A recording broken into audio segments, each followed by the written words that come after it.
Hello दोस्तों, आप सबका आपके अपने यूट्यूब चैनल जीपीएस एकेडमी में स्वागत है। तो दोस्तों, जैसा कि आप लोग को पता होगा, झारखंड में अभी इलेक्शन आने वाला है, जिसके कारण आपका जो एग्ज़ाम होने वाला था झारखंड में, वो इलेक्शन के बाद होगा। लेकिन आपको अपना तैयारी करते रहना है और जितना हो सके मॉक टेस्ट लगाते रहना है, ठीक है। पीवाईक्यू प्रैक्टिस सेट्स जितना भी है आप करते रहिए, ताकि आपको पता चले कि कैसा क्वेश्चन है। और एक्चुअली क्वेश्चंस जो होता है दोस्तों, वो आपका रिपीट होता है, ठीक है। तो जितना हो सके आप अपना तैयारी को बेहतर करिए और जल्दी से जल्दी सिलेक्शन लीजिए, ठीक है। तो इस वीडियो में हम लोग करेंगे झारखंड उत्पाद सिपाही और झारखंड वन विभाग से रिलेटेड जो भी एग्ज़ाम होने वाला है, या झारखंड पुलिस का जो एग्ज़ाम होने वाला है, उसके लिए काफ़ी इम्पोर्टेंट होने वाला है, ठीक है। क्योंकि ये सामान्य विज्ञान यानी कि जनरल साइंस का है, तो साइंस जो है वो सभी एग्ज़ाम के लिए इम्पोर्टेंट है। तो चलिए देखते हैं साइंस में कैसा क्वेश्चन है, और आपको आंसर आता होगा तो आप आंसर कमेंट कर सकते हैं। अदरवाइज़ आप वीडियो को 2x में देखिए, 4x में देखिए, जैसे आपको समझ में आएगा आप वैसे लगाइएगा, देखिएगा, ठीक है।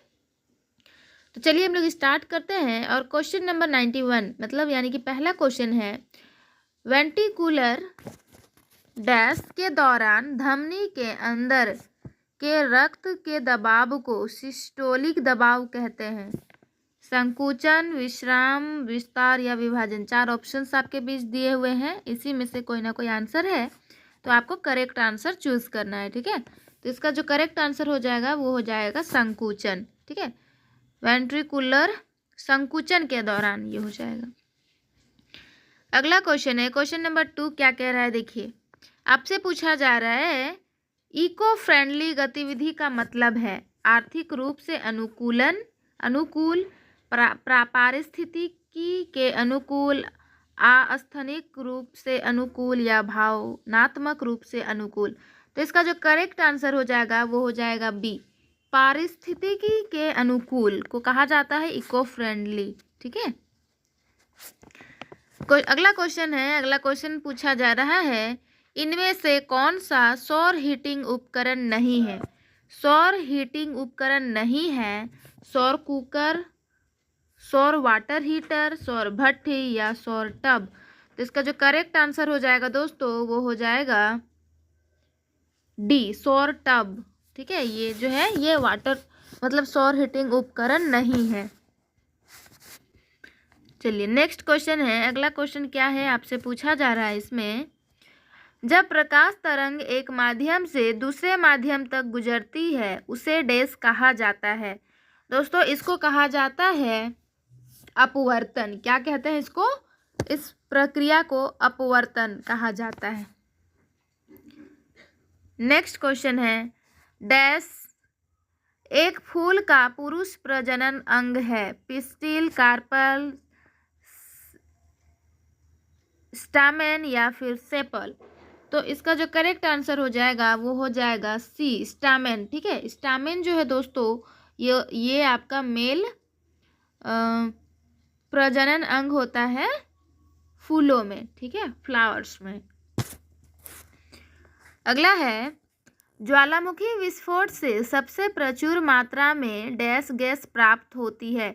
यदि ज्वालामुखी फट जाता है, इसका विस्फोट होता है, तो सबसे ज़्यादा जो गैस निकलता है दोस्तों वो क्या होता है, उसमें सबसे ज़्यादा जो है ये आपका जलवाष्प गैस प्राप्त होता है ना, जलवाष्प इसमें करेक्ट आंसर हो जाएगा। क्वेश्चन नंबर 97 है, भारत के सबसे बड़े वन डैश है, मतलब सबसे बड़ा वन की बात करें तो वो है आपका उष्णकटिबंधीय पर्णपाती वन। क्या है? उष्णकटिबंधीय पर्णपाती वन जो है ये सबसे बड़ा वन है भारत में, इंडिया में, ठीक है। B is the correct answer of this question. अगला क्वेश्चन है क्वेश्चन नंबर 98, रेशम उत्पादन करने के लिए रेशम कीट की खेती को क्या कहा जाता है। तो याद रखिएगा, रेशम उत्पादन के लिए जो रेशम कीट की खेती की जाती है वो कहलाता है आपका सेरीकल्चर। क्या कहलाता है? तो आपका सेरीकल्चर कहलाता है, ठीक है। और जो बागवानी करते हैं उसको हॉर्टिकल्चर कहा जाता है। मछली का पालन को पीसीकल्चर कहते हैं, है ना, अलग अलग कहा जाता है। तो ये आपका इम्पॉर्टेंट हो जाता है। अगला है इनपुट टर्मिनलों के बीच विद्युत प्रतिरोध को मापने वाला एक उपकरण है। तो ये जो है ये आपका ओम मीटर होता है ना, जो उपकरण इंस्ट्रूमेंट है उसको ओम मीटर कहते हैं। अगला क्वेश्चन है प्रिज्म के माध्यम से सबसे ज़्यादा कौन सा रंग विचलित होता है। प्रिज्म के माध्यम से सबसे ज़्यादा कौन सा रंग विचलित होता है, लाल, सफ़ेद, बैंगनी या हरा। तो इसका करेक्ट आंसर हो जाएगा सी, बैंगनी, ठीक है। बैंगनी कलर जो होता है दोस्तों ये कुछ ज़्यादा ही विचलित होता है। दो पूर्णांक जिनकी राशि शून्य है उनके एक दूसरे के डैश कहा जाता है। दो पूर्णांक जिनकी राशि शून्य है ये बेसिकली कहलाता है आपका योगज प्रतिलोम। क्या कहलाता है, योगज प्रतिलोम कहलाता है, ठीक है। नेक्स्ट क्वेश्चन है एक जैविक सामग्री है जिसे ईंधन के अक्षय के स्रोत के रूप में इस्तेमाल किया जाता है। तो ये किया जाता है आपका बायोमास का। किसका इस्तेमाल करते हैं ईंधन के रूप में, बायोमास को करते हैं, ठीक है। ए इज द करेक्ट आंसर। अगला क्वेश्चन है क्वेश्चन नंबर 103। ट्वाइन दोहन से डैश इसे विद्युत ऊर्जा में बदला जा सकता है। तो ये बदला जाता है आपका यांत्रिक ऊर्जा, ठीक है। करेक्ट आंसर हो जाएगा यांत्रिक ऊर्जा। अगला है डैश यह परमाणु के नाभिक में संग्रहित होता है। गुरुत्वाकर्षण ऊर्जा, दीप्तिमान ऊर्जा, तापीय ऊर्जा या परमाणु ऊर्जा। तो दोस्तों इसका करेक्ट आंसर हो जाएगा डी, परमाणु ऊर्जा, परमाणु ऊर्जा। 105 है बेकिंग सोडा के लिए रासायनिक सूत्र डैश है। दोस्तों बेकिंग सोडा के लिए रासायनिक सूत्र जो है वो है आपका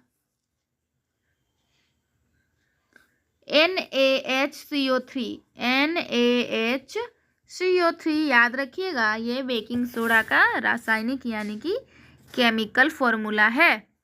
अगला है 106 तरल चरण से गुजरे बिना सीधे गैस में परिवर्तित होने को डैश कहा जाता है। तो ये कहलाता है आपका सब्लिमेशन। क्या कहलाता है दोस्तों, ये सब्लिमेशन कहा जाता है इसको, ठीक है।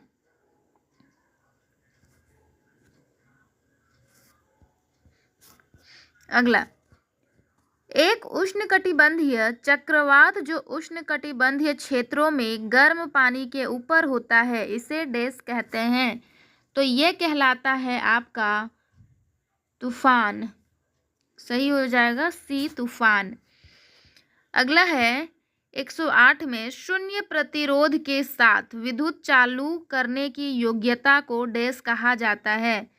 शून्य प्रतिरोध के साथ विद्युत चालू करने की योग्यता को डैश कहा जाता है। तो ये कहलाता है अति चालकता। क्या कहलाता है दोस्तों, अति चालकता कहलाता है, ठीक है। 109 है क्लोरीन गैस का उपयोग डैश में एक निस्संक्रमण के रूप में किया जाता है। तो ये आपका पीने का पानी, ठीक है। पीने का पानी को क्लियर साफ करने के लिए क्लोरीन गैस का यूज किया जाता है, ठीक है। फर्स्ट क्वेश्चन है डैश वर्णक प्रकाश संश्लेषण की प्रक्रिया में उपयोग किया जाता है। तो प्रकाश संश्लेषण की प्रक्रिया में जो उपयोग किया जाता है दोस्तों वो आप सभी जानते हैं, वो होता है आपका क्लोरोफिल, ठीक है।